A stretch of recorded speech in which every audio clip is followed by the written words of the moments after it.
nama dhibba nama kuma 8 kana gumaanni obsaa ka guyyaa irraa geema qofaa miti akka geema xumuranneen hundi keenya ol deebineet sagantaa deeggarsaa akkaawuntiin itti fufna hanga micoon dhuftu kan ergaa himachuufiin dhufee hanga reefu neetworkiin nana dadhabisaniif obsaa micoon akka jirtu obsaa geema tokko yoo jirti haa dhuftu anaa fi mubee fi isii taaneet wajjaa soyna geemni yookaan sadii ta'uu qaba mubee deebisaa dhufu mubeen haa dhufu namni asirtan hundinuu obboleen keenya laal yoo fakkeeffachuu taate malee dhaggeeffadha hanga micoon dhuftu namni dhugumaan deeggarsaa ani Oromoon utuba jiru an giiftiin Oromooti jiru giiftiin ati bakkitti kan nuti obsaa bira.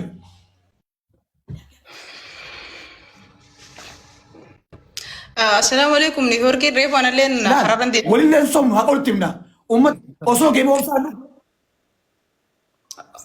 ni tokki lokkise caaltu asumaanuu sagantaa wanni qabannu geemin akka dhumeen hanga za'aa 10 edin galgalachu geemin hanga dhumeen hanga za'aa 10tti guyyaan tokkicha kan obsaati obsaa guyyaa irraa kanineef nama 7,000 jira jira an waaniin dhaammadhu akka geema xumurree sagantaan deeggarsa akkaawuntii isaa namni mucaa kana jaalattan aantummaa quuqamu Oromoo qabdan kan fakkeeffanne xuxxulummaa warri hin qabne jechuudha arra osoo obsaa miila mudhii gadi hin qabne jiruuti gamasitti namni afaan Oromoo haasa'u geem qabatanii muutii qabatu jiran Oromoo deqqoota tan jechuudha sila guyyaa irraa guyyaa obsaa qaba ture guyyaa obsaa si afaanittillee muree obsaa wal sobnu kuni hiriyummaadha kuni dhiisi akkinjee dhaggeeffatu sagantaan haadhumattuu jee tageema haadhumattuu eega dhumattee boodan waan haasa'u qabnu sun daasoina namni hilliinan isaa ajajee gargaaranii sun mirga isaaniiti obsaa namni hundinuu nu beekanuti gabiru tiimuufiin nurraa hin barbaachisu viidiyoo daleenya keessatti illee waan daqiiqaa namni saganti dalagu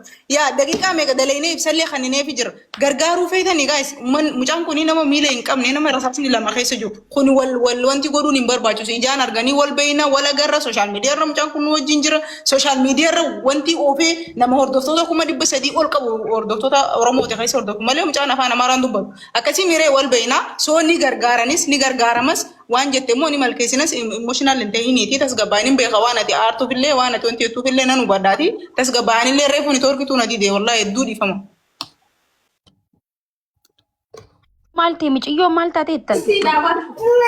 Micoon ol ba'uu fi didee bara. Maakii fi Jabbaal Abbaabduu sagantaa geemii kana muranii argachuu danda'in akkaawuntii sana biratti jira kan maallaqa gasheetiin jira. Abbaabdiin irratti illee erga guyyaa obsaa haa ta'u. Yeroo takka taagoon ilaalamu fuulleeffannaan keenya gargaarsa akkaawuntii caalaa geema irratti haa deebi'u gaazexaa namaatu akka namni shakkii. Geema tokkicha kana qabsiisuu qabna. Isaanuu geema tokko jaanii. Hanga micoon dhufte hogga micoon dhufte mubaarakaatu haa dubbisu nam takka keessanii dubbisuu danda'a isin illee barreessuu danda'a hangas takka immoo gaayis koppiliinkii godha koppiliinkiin nama 1,700 wayirra jira ammallee soo taaptaabillee godha nama 8,000 fi 300 bakka kanatti argama taaptaab godhaati manallee bara labaasa fi akka namoonni biraa argeetillee dhufuuf obsaan nama biraa hundarra adda obsaan namooma isaatiin osoo hin taane namni kun nama qaama irruuti gargaaramus qaba gize hedduu gaanuti laa kana harkumatumuu rabbi nu godhe isinii galee soo akka gargaaruuf ammoo isin warroonni as jala jirtan koppiliinkii godhaati sheer namoota hundarratti godha warra nama sappoorti godhu hedduu tokkotu jira tiktaakii kanarra nama fayyaa qabullee fayyaa hin qabnellee nama maqaa fi dhoffatee piraayiveetiidhaan gargaarullee dilaatu jira kun ammoo mucaan gargaaramuu nama maleedha osoo inni nuu geema qabachuu baate ni gargaara jennee irratti illee mari'achuu turre soo inninis geema kana qabate kana milkeessa fiiti waan obsaan jedhu immoo tapha boodetti deebuu dandeenya jechuudha tapha tokkicha jaaniin tapha tokkicha kana sirriitti taasisuu danda'uudha qabna nuti waan qabnu kanneen.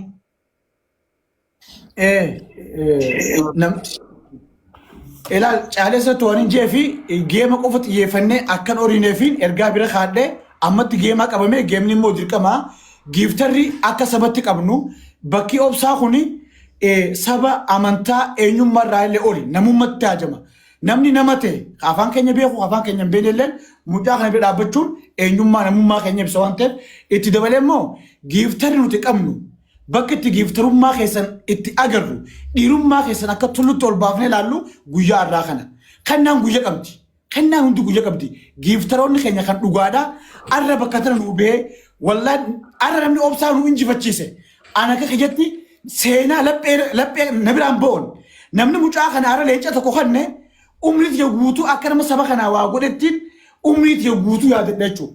Bakka birarra bakki itti arra ormummaa ta'e mul'iftu giiftarummaa kee itti mul'iftu waan ati kanniteen jiruu namaa jireenya mucaa kana jirtu iddoo nuti amma tatteenyu obboleessa keenya kana eenyummaa isaati jecha miila dhabeedha qaama dhabee jechuudha.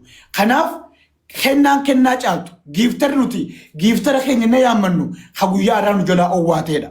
Kanaaf giiftaroota keenya guutuun nu koottaadha waan hafe xaboo jechaana giiftarri arraas isin barbaanna. Kanaan jedhan. Akkasii obsaa dubbiin daldalaa dubbii tana keessa shirrii jiraachuu danda'a garuu mucaan kuni muudiidhaaf as gubbaan jiru akkuma beekamu nama akka keenyatti jahaniin fiigaa ture sababa qabsoo bilisummaa Oromootti miila isaa guutuu dhabee jira jechuudha. Kanaafuu gargaarsa isaa waan ta'eef jecha gargaarsa isaa isin haftus waan silaa yoo isii wajji walitti seenee kan namoo qabu son guutumattu asumarratti erguu dandeessa.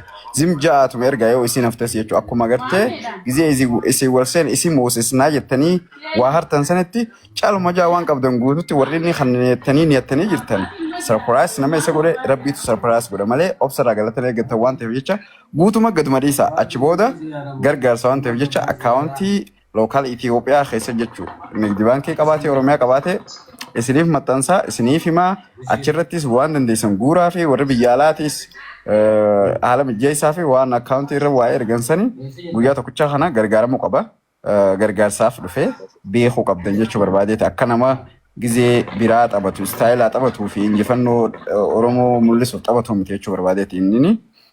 Kanaan jechuu barbaadanii itti muddaa numa kanna waan dhiifama wajjin akkaawuntii isaa koomentii jalatti hogguu barreessan tiktaakiin nama daba barreeffamni sun inni haqama waan ta'eef hogguu akkaawuntii isaa barbaaddanii isatti afaanin nutti hima jechuudha erga geemi dhumateen boodatti yoon afaanin nutti himu achirraa namni hundinuu wannaa godha jechuudha.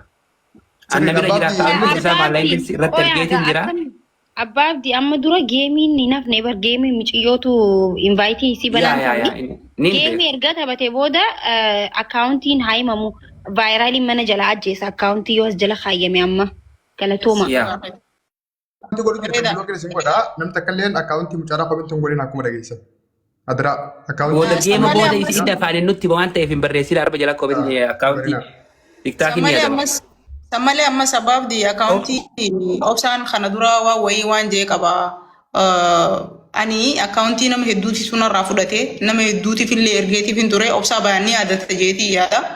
So waan akkasii san gizee hedduu abdachiifnee waa wanti godhuu takka gartee waan san jiila qabu mucaan kun afaanii baasellee nurra dubbate nama 8,900 bakka jirutti waan godhuu hin dandeenye akkaawuntii akka hin gaafanne. So gizee hedduu bifa kanaan nu isaa qaama yeroo dhiisi nuti namni qaamni keenya guutuu waan takka isiniif goona gizee jaame hawwiidhaan eeyina jechuun fedhiidhaan akara san deebisnee isa faa maalayyaa nama qaamni irruu nama miila lama hin qabne kadhaabbatee deemuu hin dandeenye. Kanaaf yoo erguu hin dandeenye akka hin gaafanne asumaan jechuu barbaadeeti geema tokkicha micoon haftuu Micciyoo laalame dhiifama garuu micciyoo laalame eegis takka. Maayikii Mubaarak eeguun jirra. Qoy waan inni godhu laalleetti yoo as takka as galee deebi'a takka laabii seenaa. Mubaarak eeguun dirqamaa miti bara Mubaarak nama takka isin nama beeka maal taatan ol Yoo Mubaarak wanni eeguun isaatti si fuula godhee bilbila isaan qabu bilbila micoodhaan qabu bilbilifati. Alam geessuu ni dandeessi. Miciyyoon baatee deebuu qabdi laayifii yoo invaayitii isii cufaate. Nama wayii ergattee nama wayii Hojjaaseef nama sanitti ergaame. Nama sanitti na ergaame. Eenyu gochite eenyu obsa Nama biraa tokko wajji jirti nama san namni beektan akkana uumamu. Meme. eenyu Itti bilbiluu hin danda'u obsaa? Maakii alam geessifati yoo Bilbila isiin nuyi mi'aanaatti ta'uudhaaf bilbila isiin nuyi mi'a afaaniin. fuulanillee. Mee itti barreessuu dhaqee?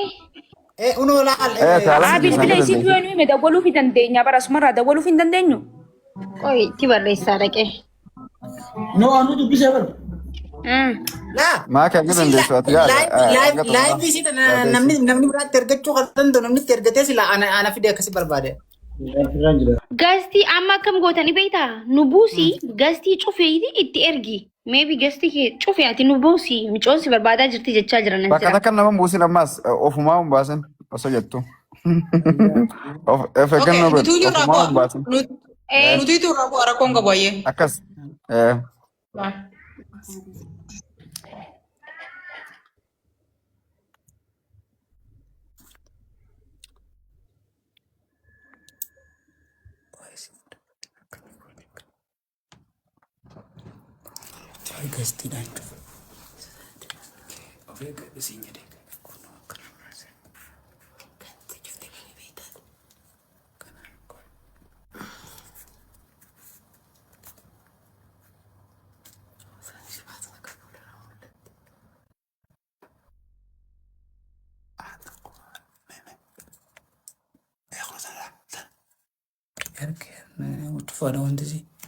Amma gasti nama galchitee erti fakkaatti gasti nama galchitee erti fakkaatti.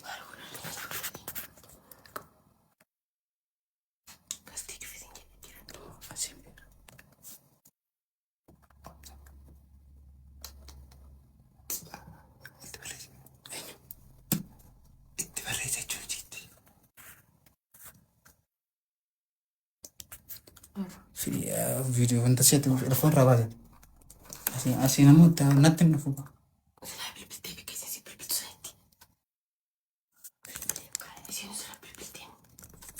Dhufu dide. Dhufu mesti televisi.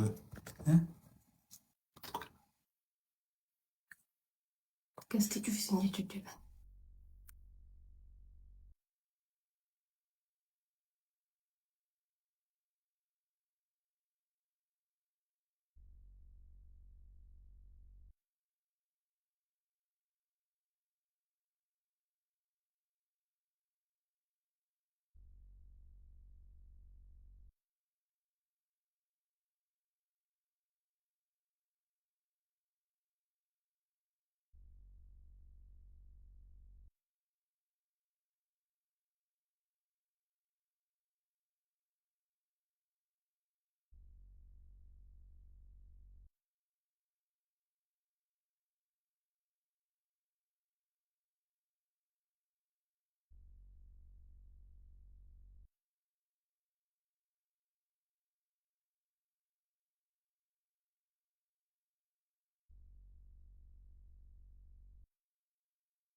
Mee namni tokko bira dhaqaati gastii sitti ergaati natti erga namni tokko.